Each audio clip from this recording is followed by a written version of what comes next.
But tukugambanga nti we are the #1 leading entertainment YouTube channels. Of course, tuli Wonderboy UG okosako ne Viki exclusive. Tubera tukitegeeza buli subscribinga anafe tufuna bufunyi manyi. SB4 no mukulu Alani Cruz Mukalnet byabagwako ne mwana muwala Bakadama awo abagulako olutalo n'abalala ababateeka mu kaseera akatono oba mu kaseera ke tusobola okugamba mpawo kaaga awiikyemu awo social media baali bagikutte oluvannyuma ne bivaawo wenjogerere saawa zino ango mukulu amanyidwa nga SB4 amaze okubeera nga atonya mu kibuga Edubai era ngeno agenda kulungulayo oba okumalayo wiiki namba era ekigenda okubeera nga kimubeeza mu kibuga Edubai akwe kubeera nga bambi agezaako clearing erinnya lye okclearinga erinnya lya banne okuli Divorce Alani Cruz okosako ne mukama we Mukalnet wa Mukalnet Global Services ankujjukizamuko katono nnyo gwa atakimanyi omukulu SB4 bagenda maso ne baberanga social media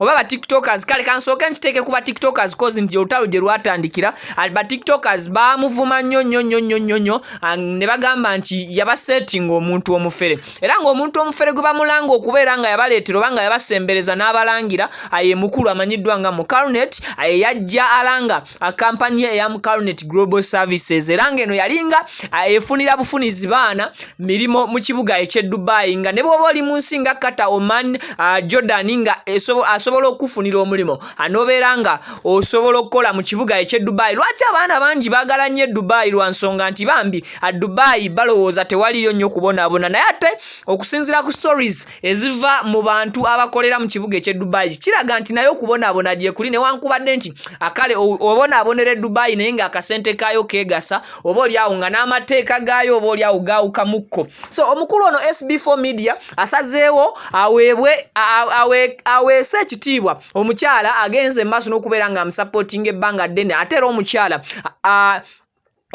eyasalawo neyewaayo abeere nga afujjirira mwana mulenzi ono SB4 media ensimbi Mama Fina ajjukira nti Mama Fina yamuleetako mu interview gye buvuddeko n'abeera nga amunyumiza abutya bwe yasisinkana mu Mukalnet okunsonga nabutya bwe batandika okukwatagana mu nsonga eza business byonna obisanga wano ku Wonderboy UG okosako ne Viki exclusive naye ngera munzikirize mbajjukize ntutekebwamu ensimbi batuwagirwa bannaffe be bayita ba Biva Organic Natural and Healthy Products kino nkibakkaatirizanga buli lunaku nti eddagala ery'obutonde mu nsi muno tibwe ali erikyasinze kubanga n'eryo eddagala ezzungu lye bakolerera balikolerera nga basinziira ku butonde so kati Biva Organic Natural and Healthy Products aye akugamba nti obujjanjabi obutuufu bufune wali eri ku Access Building ku Lubaga Road awo osobola okgenda ku ground floor nobeera nga obwebuuzaako nga dokita n'akujjanjaba obulwadde ate n'abasajja abaleetera akadagala akamanyiddwa nga wake up call mwe mwenyoma mu maanyi gammwe ag'obutonde oluusi mukyalawo ayakubuusabuusa agenda bugenze wa dokita oguleyo ka wake up call osobole okubeera ng'osanyusa ekisenge kyo awo wamu n'amaka ago omanye omusajja yenna aggumidde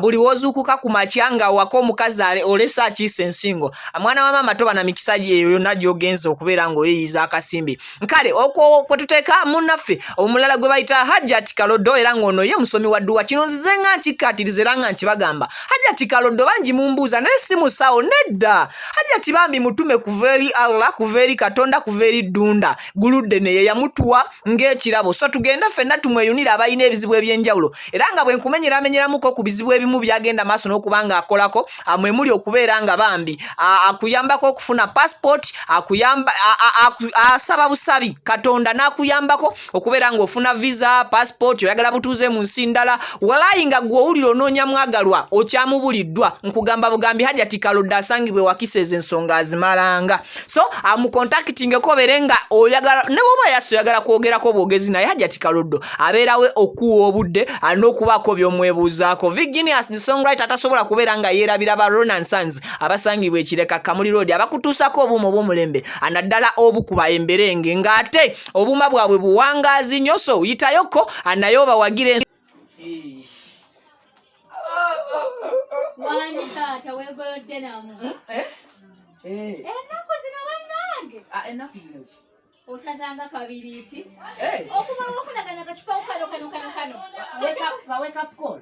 Kosiba kolo wake up. Kano kenajjamba Biva. Bannange wake essanyu. Okakasa. Oli mumativu. Ndi mumativu n'okukyawo. Oba nkomewo. Wangi. Owanzire. Kukyonkoze. Oli wakunzaaza balongo gwe. Babbiva baatukolera. Kan male kuweyongerayo ka wake up call akalala. Akalala taata. Nkomawo. Nkulinze. Bakyala bannange ebyange byattereera okuva omwagalwa wange wetandika okukozesa ka wake up call okuva mu Babiva organic natural and healthy product twafuna akamwenyumwenyu ku matama basangibwa ku Lubaga Road awo ku Access Building ate munnange eddagala lyabwe balikola nga bakozesa obutonde terina side effect yonna gwe naali eyo ng'oli mwami munnange beekwate osanyuse ekisenge kati gwe omukyala ali eyo omwagalwa wo bw'abaagaanye gano nkuwagabo genda Babiva gula ka wake up call keke yiwe mu magezi gende okamutwalire leka ngosanyuka yanasanyuka oluvannyuma babayise Babiva organic natural and healthy products bekwate nawo ofuna akamwenyumwenyu.